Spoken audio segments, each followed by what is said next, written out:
to be able to say that I inspired someone to do something that is worth their meaning. Because there's some people that are doing things out of contents, but they're not really doing it because they want it.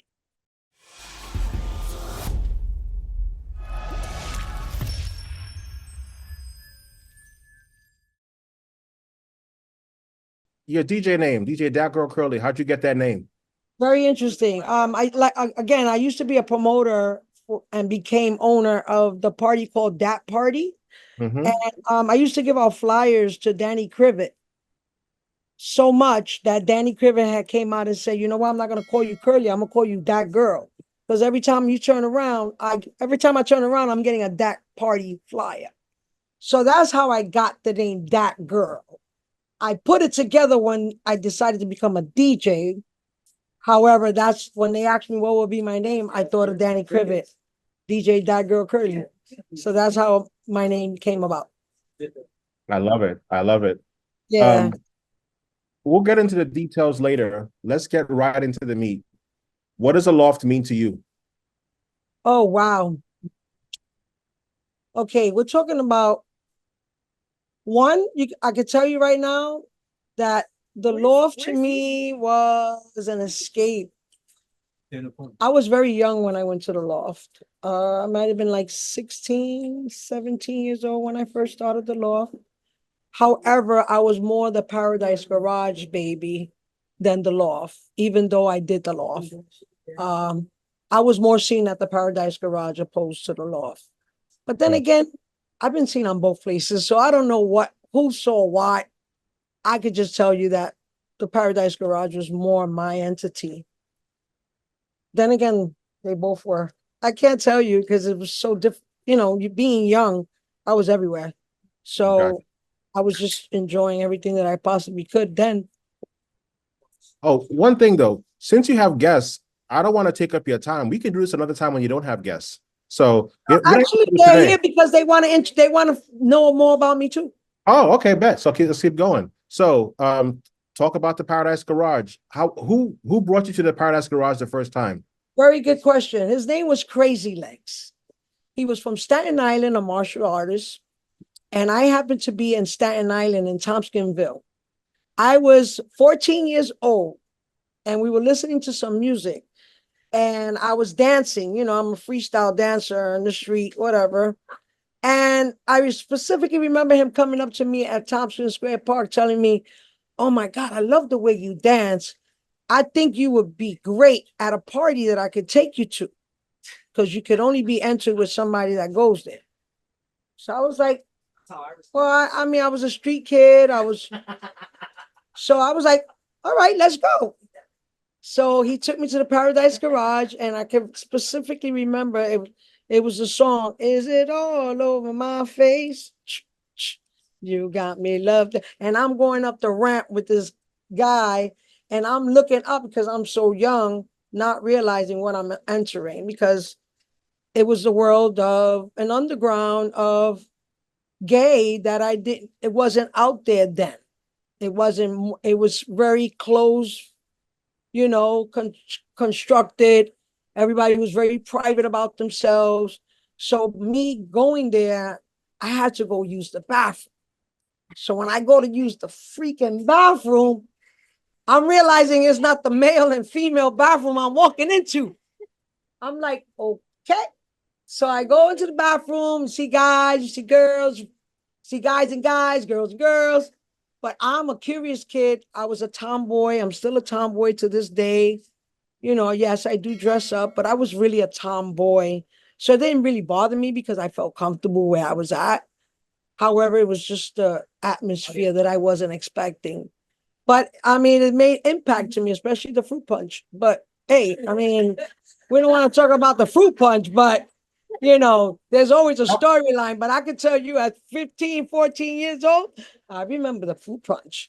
So tell people about the fruit punch. Tell people about the fruit punch. Oh, well, the fruit punch. Wait, all right. First of all, who here are garage babies? One. We got one.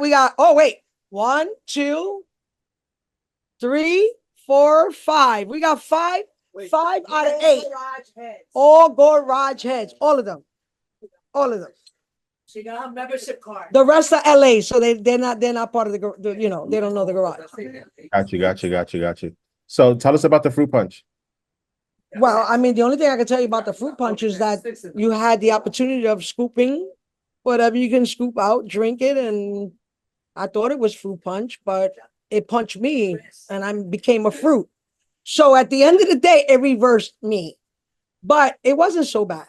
It wasn't really that bad. Actually, I was more on the dance floor than opposed to drinking. I wasn't really into any of that stuff anyway. At the time, I was more wanting to just dance and be free. I really didn't know much about the fruit punch and what was involved. I really didn't hit anything until like maybe 16, 17 years old.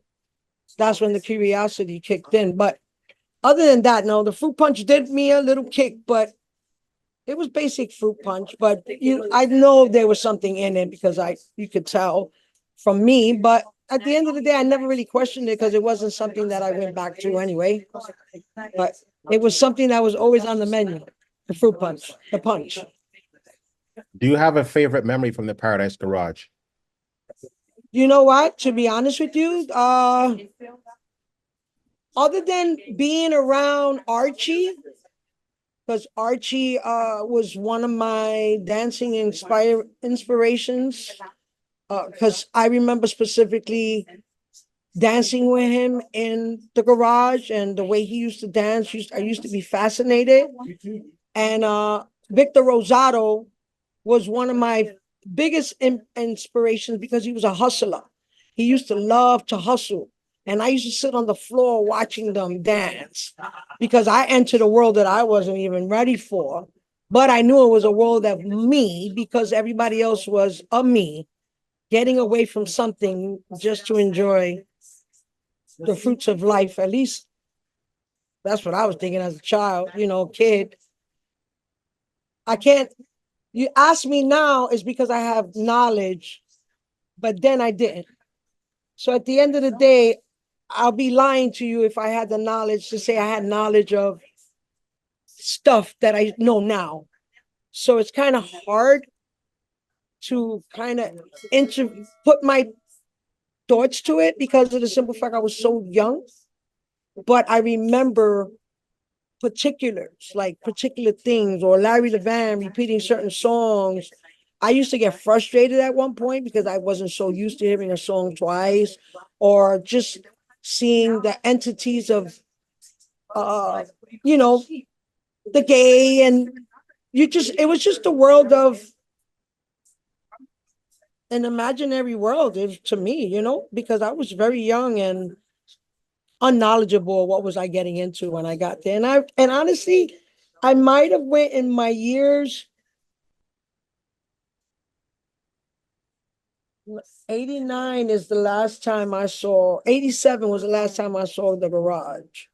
Or 88, almost 88, I saw the garage. Because unfortunately, my world turned upside down that I wound up going away for a little while and then I came back home. But in the interim of all of that, before going away, I was like in all the clubs, Lazarus, Bonds, Palladium, Ozone Layer. I mean, Zanzibar, I went once, Dance Interior. I mean, we can go down the line of all these 1018. Like I went to all these little freestyle events and, because basically I was a freestyle child too. So I was in between two worlds, you can say. But I had the best of both worlds. Bonds International was like one of my favorite places. I have many rug burns from that place. Well, a couple things. One, you said you were getting away from stuff by going to the club. What were you getting away from? Well, my mom was not all there. For whatever reason, won't get into the details because that's my mom. However, because of the fact that my mom was going through whatever she had to go through to bear us and to raise us, I had some time in between to do the running away and not acknowledging certain things. not with my dad. You know, my father wasn't around. You know, it was just my mom. I don't know the meaning of dad or my aunt or cousin. So we were just pretty much in the streets. You know, I guess my choice at 13 years old, 14 years old. I was just getting away from whatever I can get away from at home. Got you. Tell us a story about, oh, actually, I want to go back to another thing too.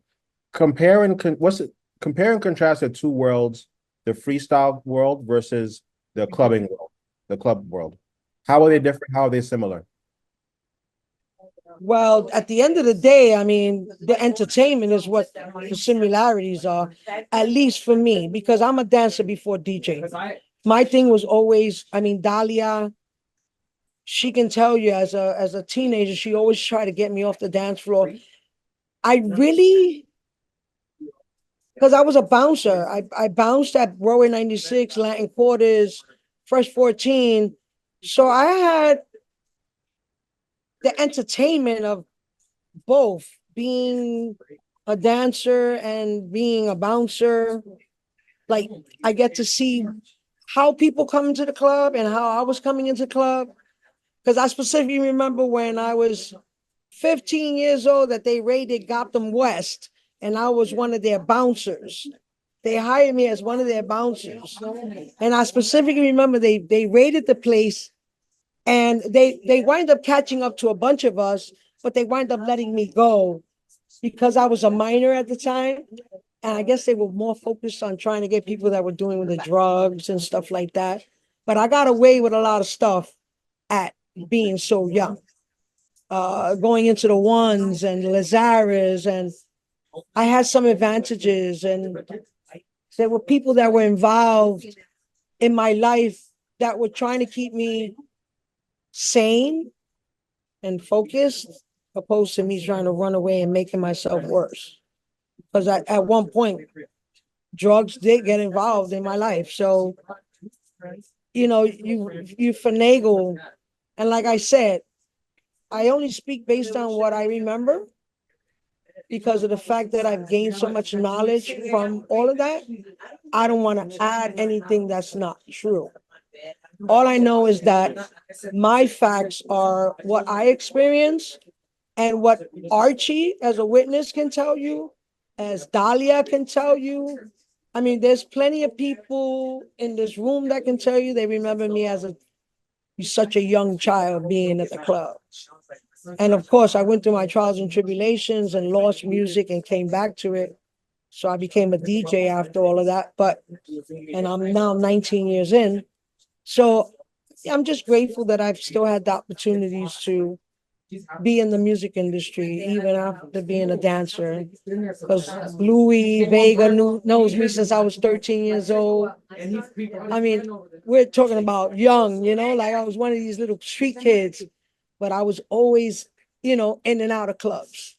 They was verifiable. So at the end of the day, I was just one of those needle in the haystack you would not think. Because even Louis Yes. Louis Key. He even questioned me one day and asked me, he says, I don't remember you being at the Paradise Garage. And I said, neither do I. But at the end of the day, I'm sure that we're going to meet or we're going to bump into somebody that remembers me being there. Because at the time, there was no real cameras or I wasn't into the photos and stuff like that. But when the picture came out of the Greasy Spoon, where I'm at the Greasy Spoon where Archie and Evelyn Santos is another one who knows me since that age. So it was great to know that Louis Keith wind up finding out. He was like, I apologize for even questioning you, but it's sometimes questionable because sometimes people make up stories or they hear stories from somebody else and they implement themselves in there. But I was just grateful to be seen and known back then. Where were you born and where did you grow up? I was born here in the Lower East Side in 1966. And where did you grow up? Here in the Lower East Side in Alfred E. Smith Projects, right by the Brooklyn Bridge. right across the street by World Trade Center, Oh, wow. Okay. Yeah. Um, which I still live in the Lower East Side. tell us about being a dancer. What makes a good DJ for dancers? Well, at the end of the day, a dancer knows what the next dancer wants. That's for one. Depending on the music, of course, because there was one thing about me. I was doing backflips, slip slides, twists and turns, up and downs, crossovers, the whole nine. And my thing was a bad mix. I could not stand a bad mix because my foot would know if I'm going to kill myself or I'm going to go with the flow and I'm going to enjoy myself. And that was me as a child. I couldn't even stand scratching of hip hop. Like I was a B girl, but I'm one of the girls that like to hear the full song, not scratching and cutting it off. And next, I can't do it. So as a dancer, that's one thing that I cannot do is mix off when somebody's dancing and I give them something else and they're off track. So I think a dancer knows when, or a dancing DJ, because that's what I am. Well, that's what I consider myself, a dancing DJ. So I think the advantages is good for me because I know what they're looking for in the dance and because I do so many genres anyway. So I pretty much try to read the crowd the best way I can. What's easy? Tell you that much. Tell us about your transition from being a dancer. Actually, let's go back to dancing one more time. How would you describe your dance style? I was a freestylist, so I was into jazz, modern jazz. I was in gymnastics. So I was pretty much combining a lot of whatever I did with my flexibility.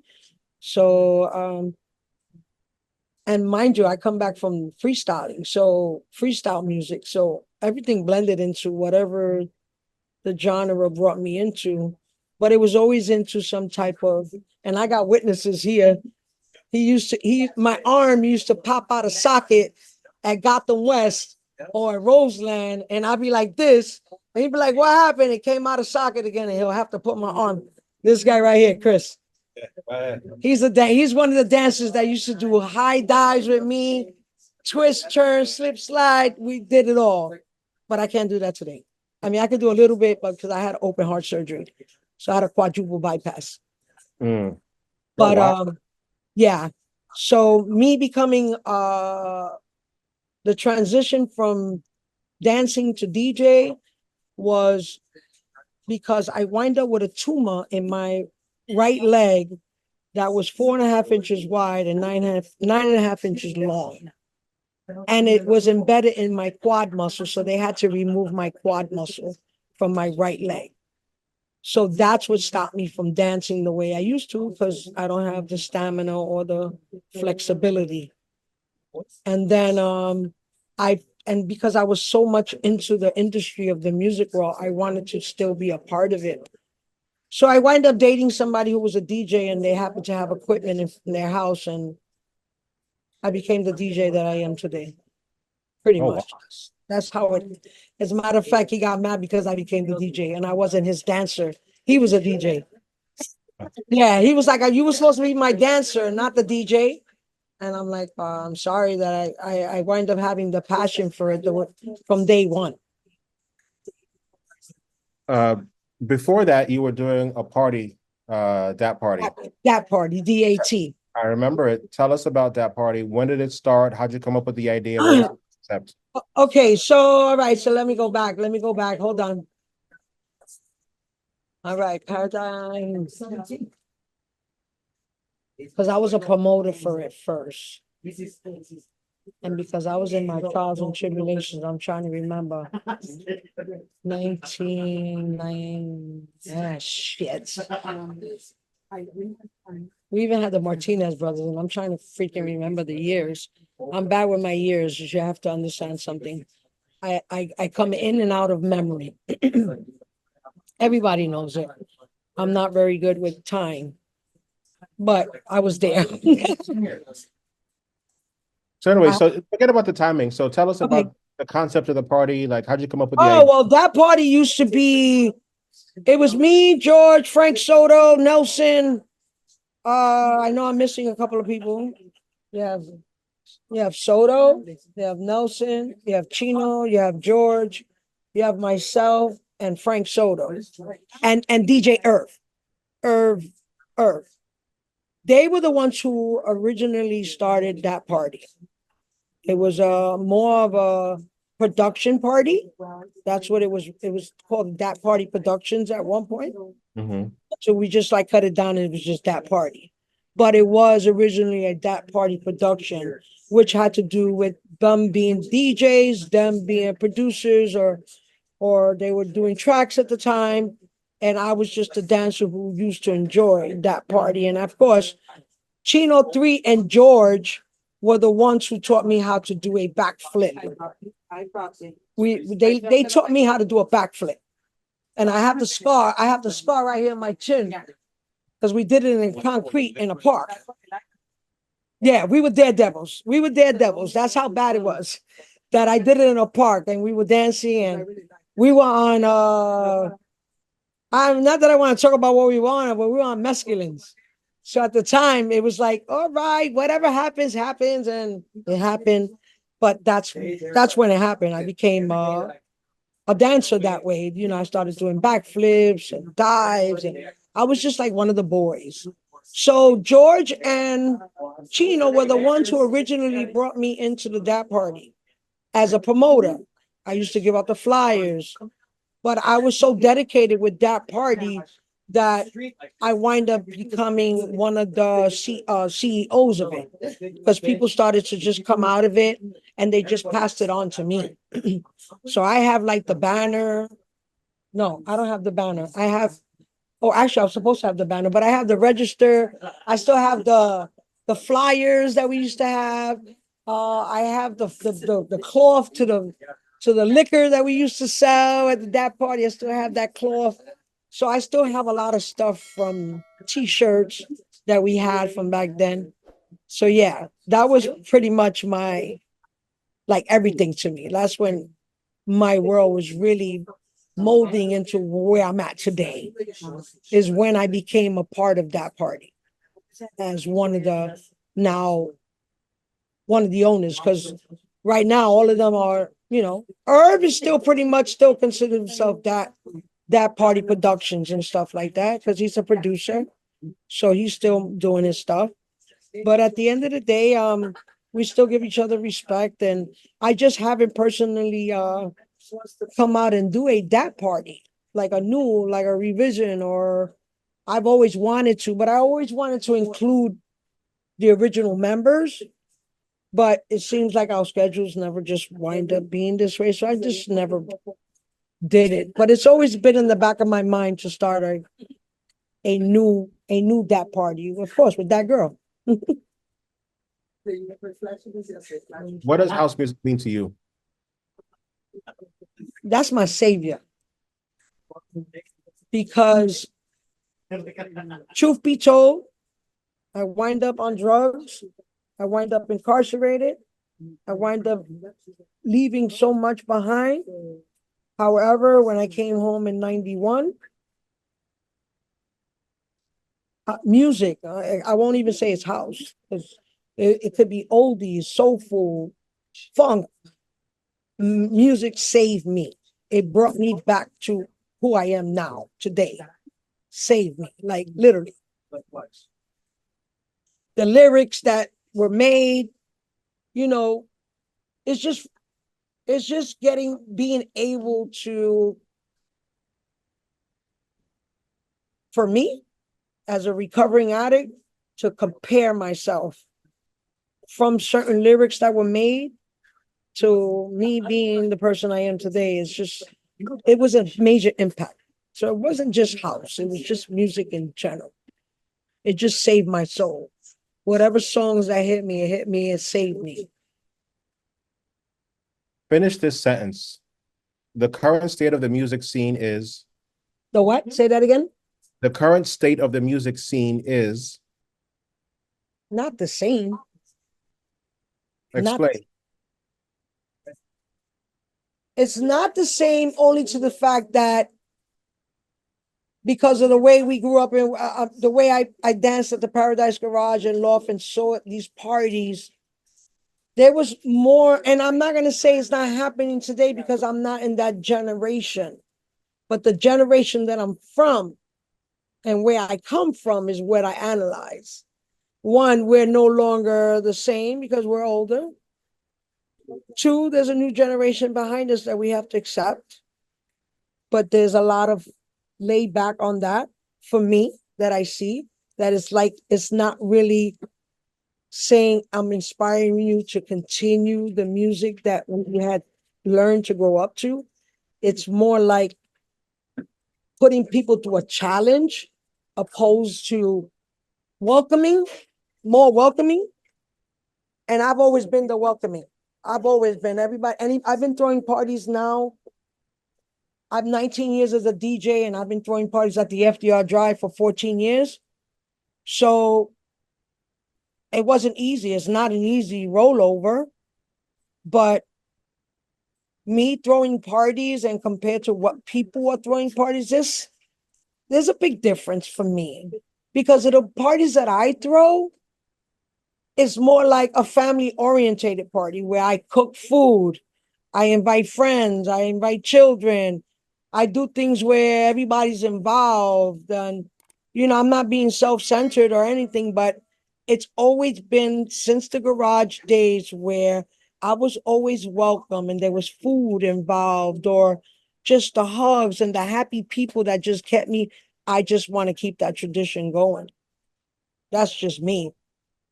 I But love I that. guess, just a lot of people see it different. I don't know why, but it's okay because I've managed to come this far and I'm to the grace of God that I've had people with many names support me, and Danny Krivit was just on my party this weekend.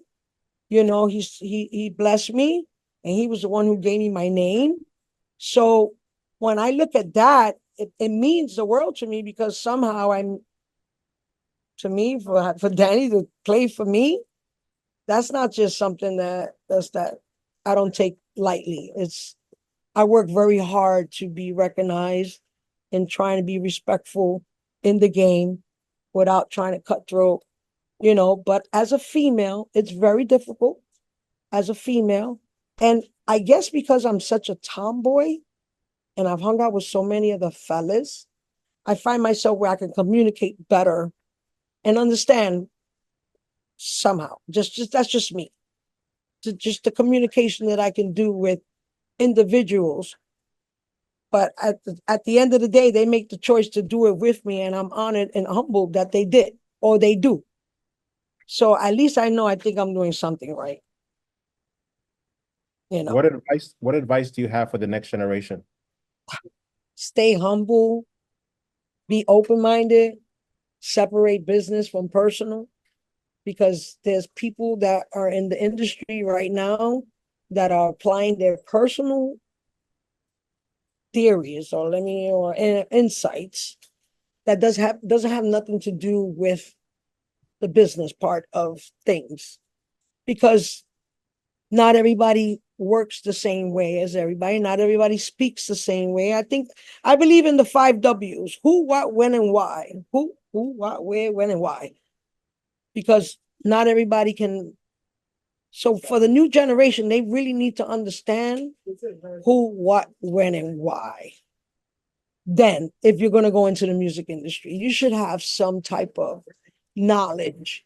Yes, you may be wanting to be a DJ, but you should have some knowledge about the music you're about to choose to play, why you're playing it, who you're playing for, because some people see things or people's perceptions are different. So personal and business are two different entities in the music world. Your personal interest in it is your personal interest. However, you decide you're going to be working or collaborating with other people, that's a different entity. Because now you have to modify your brain cells to be working with other people.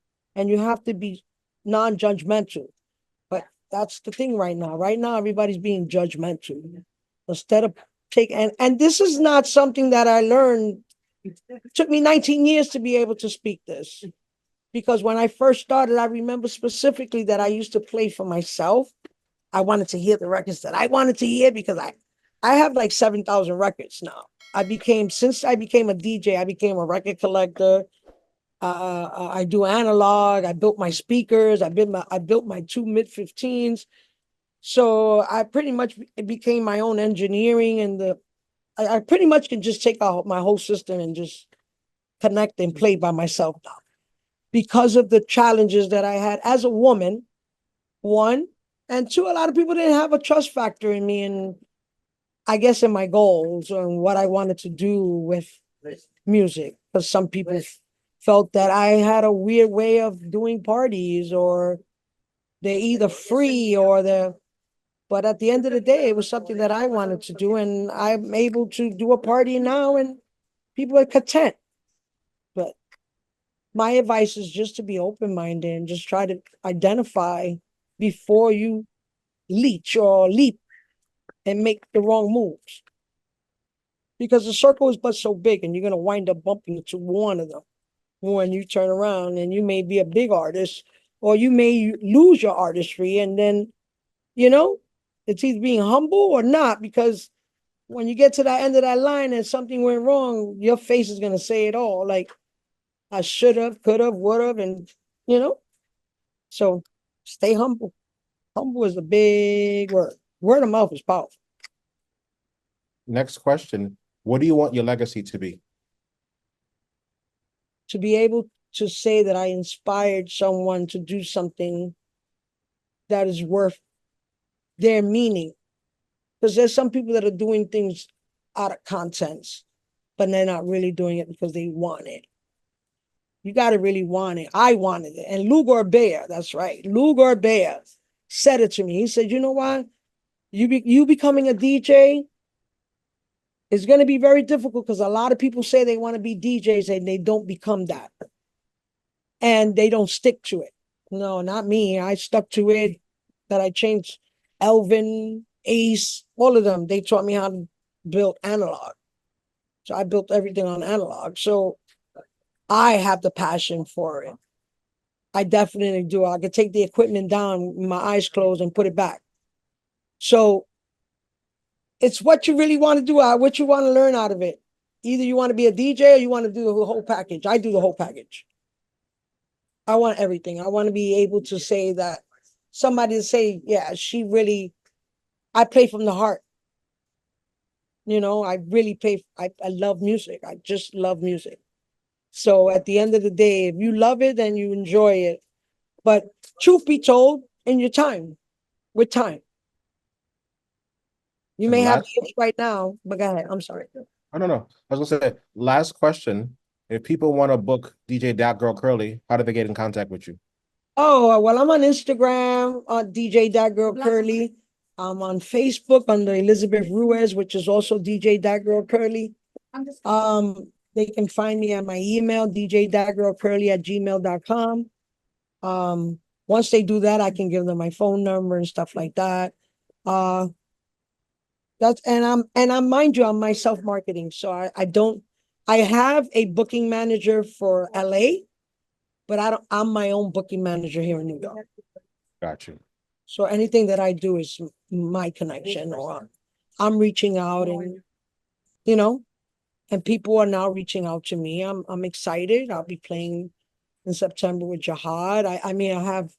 I'm opening up for Victor Rosado and Lou Gorbea at Brooklyn Elements on the 18th. Nice. I'm playing at Asbury Park next week with Naheem Johnson and Rock Anthony. And then I'm going to Atlanta in September to play do a house set. So I'm excited. I'm looking forward to, doing some traveling. There's a major project coming up in Belize for next year. So I'm looking forward, because I'm already down with that. I'm just waiting for details. And next year is my 20th anniversary. So I'm looking forward to a lot of stuff. Where's the fire? Oh, on the screen. Awesome. Well, thank you so much for the interview. It'll be live in about a month. I'll email you when it goes live. Oh man, thank you so much. I mean, it's a pleasure and an honor. Guys, say thank you to Wema. Thank you. Thank you. Thank you. Thank you. Thank you. Thank you. Thank Thanks, you. everybody. All right. I Have a can't good wait night. to hear. All right. Peace. Take care. Thank Peace. you. Bye-bye. Bye.